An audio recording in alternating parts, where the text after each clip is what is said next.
پھر اللہ نے ایک اور فضیلت رکھی رمضان کی، جو رمضان میں مرتا ہے اس کا حساب کوئی نہیں، اس کا حساب۔ چل بھائی چھٹی کر۔ ایک آدمی کہنے لگا تو کیا رمضان کے بعد پھر شروع ہوتا ہے؟ میں نے کہا اللہ جیسا کریم شہنشاہ وہ ایسا نہیں ہے کہ ایک دفعہ معاف کر گیا کہ چل ہوں دوبارہ آ جائے۔ جب وہ ایک دفعہ اس نے چھوڑ دیا، اب دوبارہ وہ اس کا کھاتا نہیں کھولے گا کہ چل میں ہوں، رمضان گزر گیا چل کان نہ پلے۔ وہ جس کو رمضان میں موت دے رہا ہے وہ کوئی اس کی نیکی اس نے پسند کی ہے۔ اور نور جہاں مرحوم جب 27 رمضان کو اس کی موت آئی، میرا رب کہتا ہے میں شرک معاف نہیں کروں، باقی جسے چاہوں معاف کروں۔ میں اس کی صفائی نہیں پیش کرتا ہوں کہ وہ اس نے اچھی زندگی گزاری، اچھی زندگی نہیں گزاری، لیکن میں اللہ کی رحمت کو بیان کرتا ہوں کہ جو ہم اپنے آپ کو صرف جنتی سمجھتے ہیں، باقی سارے جہنم میں صرف میں ہی جنت جامنا اور کیا نہیں جامنا۔ لوگ کہنے کہ لو جی وہ نور جہاں رمضان میں مر گئی، 27 رمضان کو مر گئی، میں کہوں اللہ تے مقدمہ کر دو بھئی یہ تو کی تھی۔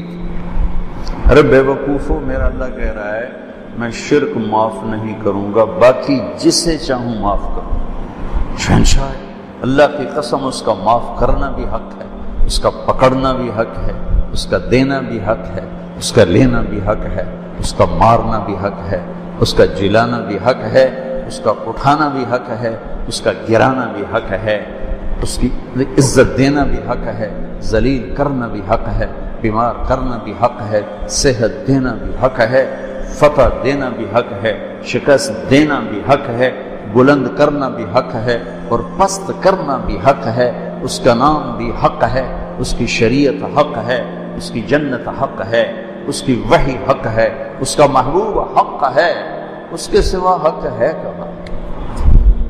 ہو جائے معاف۔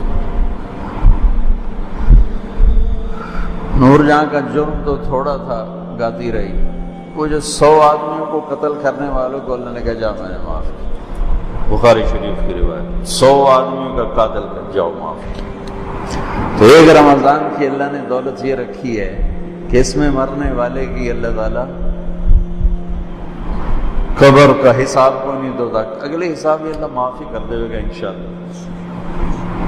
تو بھائیو، رمضان کی تیاری میں ہے چند چیزیں جو رمضان کی رحمت کو روک لیتی ہیں۔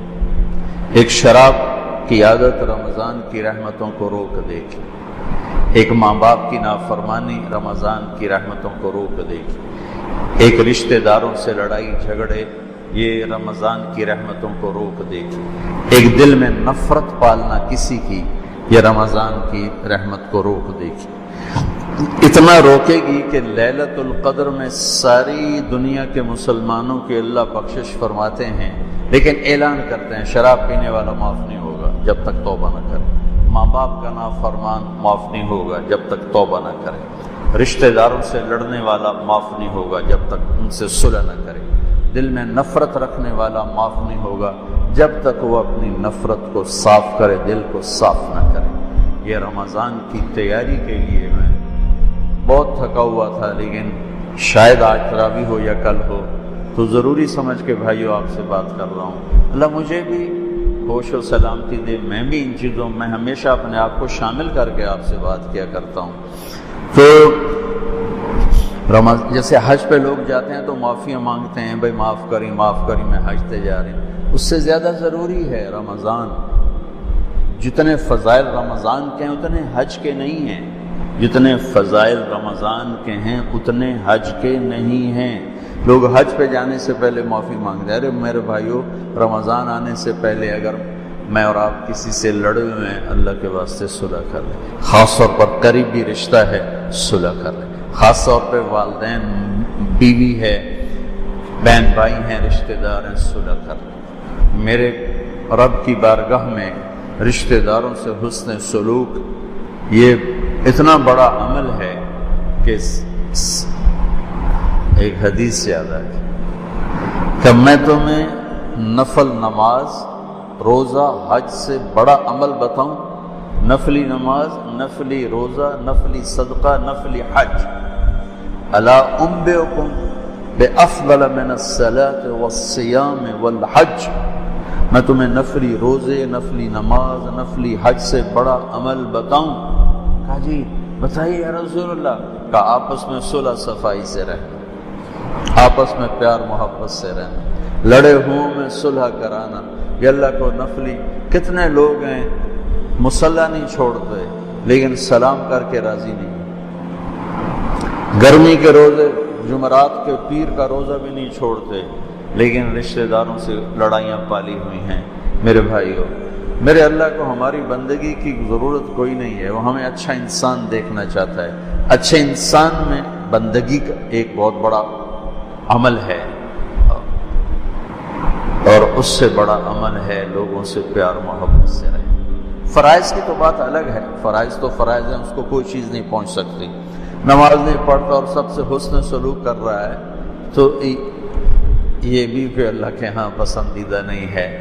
تو ایک اعتدال کی بیلنس لائف اللہ نے ہمیں بتائی ہے۔ بھائی اور رمضان کی آمد ہے تو اللہ کے واسطے ماں باپ کو راضی کر لیں، اگر زندہ ہیں۔ ناراض چلے گئے تو ان پر پڑھ پڑھ کے اتنا کرو کہ ان کی خوشیاں تمہیں ان کی روحوں سے ملنا شروع ہو جائیں، اور لڑائی ہے تو صلح فرما لیں۔ میرے نبی نے فرمایا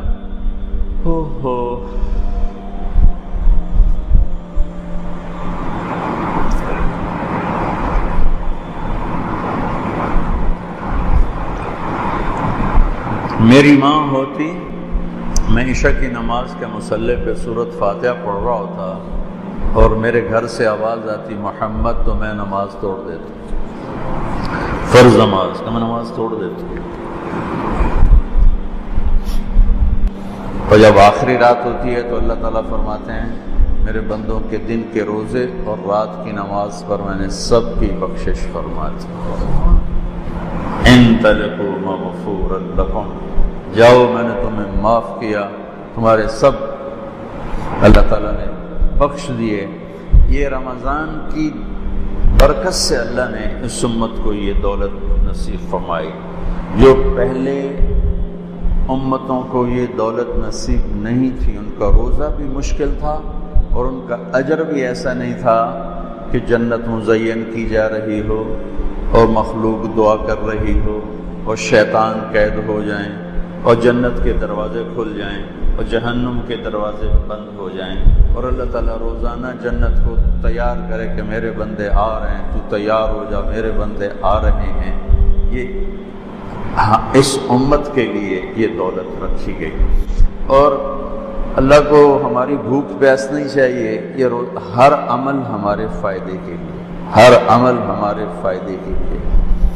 اور اللہ تعالیٰ نے اس روزے کو عجیب طرح اس کی فضیلت بیان کی ہے۔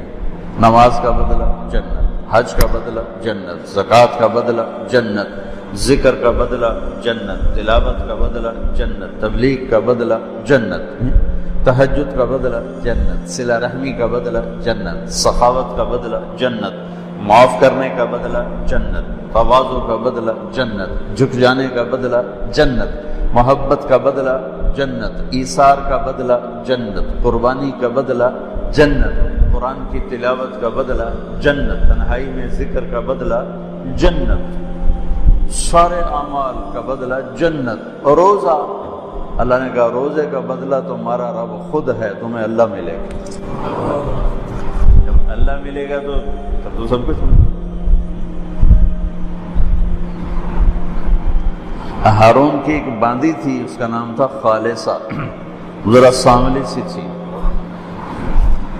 ہارون کی 3000 باندیاں تھیں، ایک سے ایک بڑھ کر حسین تھی۔ وہ خالصہ کو ذرا ترجیح، پروٹوکول دیتا تھا، تو باقی حیران ہوتے تھے کہ یہ ایویں بھیڑی ہے، انہوں کیویں ایڈا سر تے چاڑی ودا۔ تو ایک دن دربار تھا تو ہارون نے کہا جو جس پہ ہاتھ رکھے گا اس کی، تو لوگ بھاگے دوڑے، کوئی ادھر کوئی ادھر کوئی ادھر، کوئی اے میری اے میری اے میری اے میری۔ وہ خالصہ کھڑی رہی تو ہارون نے کہا تو نے کوئی نہیں پسند کیا؟ کہنے لگی مجھے ضمانت چاہیے، جسے پسند کروں وہ پھر میرا ہی ہو۔ ہاں ہاں ہم نے اعلان کر دیا ہے۔ تو اس نے جا کے ہارون کے کندھے پہ ہاتھ رکھ دیا۔ انہوں نے کہا تو لب گیا تھا ہر شے لب گئے تھے، کملے آن کوئی ایدے بجے کوئی ایدے بجے، جن تو لب ہر شے لب گئی۔ تو میں اللہ پہ قربان جاؤں گا تو تم روزہ رکھو، میں تمہیں مل جاؤں گا، میں مل جاؤں گا۔ اگر اللہ مل گیا تو پیچھے کیا رہ گیا؟ ان وجدتنی وجدت کل شیء وان فتنی فاتک کل شیء وانا خیر لک من کل شیء۔ میرا بندہ میری طلب میں آ، میں ملوں گا تجھے سب ملے گا، میں نہ ملا کچھ نہ کچھ نہ۔ اللہ کو پا کے اللہ کی قسم کچھ نہیں کھویا، اور اللہ کو کھو کے اللہ کی قسم کچھ نہیں پائی۔ ساری دھرتی سونے چاندی کی بن جائے اور تمہارے سامنے غلام ہو کر قدموں میں آ پڑے اور اللہ تم سے دور ہو گیا تو کچھ نہیں پایا۔ اللہ ہمیں آزمائش سے بچائے، عافیت سے اپنا ساتھ نصیب فرمائے۔ مثال کی بات کر رہا ہوں، سب کچھ کھو دیا، سب کچھ کھو دیا،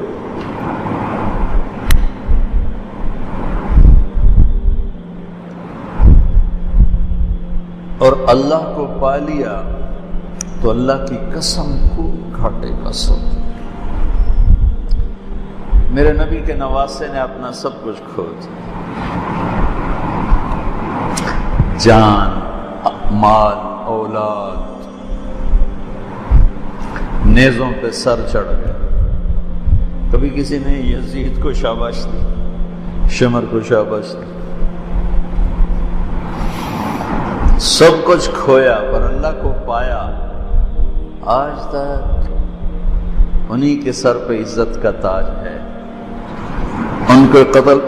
ان کو شہید کرنے والوں نے دنیا کا سب کچھ پا لیا، اللہ کو کھویا۔ آج تک زمین آسمان کی لعنت ان کی قبروں پر بھی برس رہی۔ روزے کا بدلہ اللہ خود ہے۔ بھائیو، ایک روزے کا اہتمام فرمائیں، ایک تراویح کا اہتمام۔ آپ 2 رکعت بھی پڑھ کے چلے جائیں، اس کی قیمت ہے، لیکن یہ 1 مہینہ اپنے دنیا کے کام تھوڑے کر لیں، اپنی مشقت کو تھوڑا کر لیں، اپنے ملازموں کا کام بھی تھوڑا کر لیں، اپنے کاروبار کو ذرا سمیٹ لیں، اپنی دکانوں کے اوقات کو ذرا سمیٹ لیں۔ بھئی یہ مہینہ تو ہمیں اپنی آخرت کو بنانا ہے۔ اپنے نوکروں کو، مزدوروں کو بھی سہولت دو، اپنے آپ کو بھی سہولت دیں، اور اس میں اپنے اللہ کو منا لیں، جہنم کی آگ کو ٹھنڈا کر لیں کہ اس سے خوبصورت اور کوئی چیز نہیں۔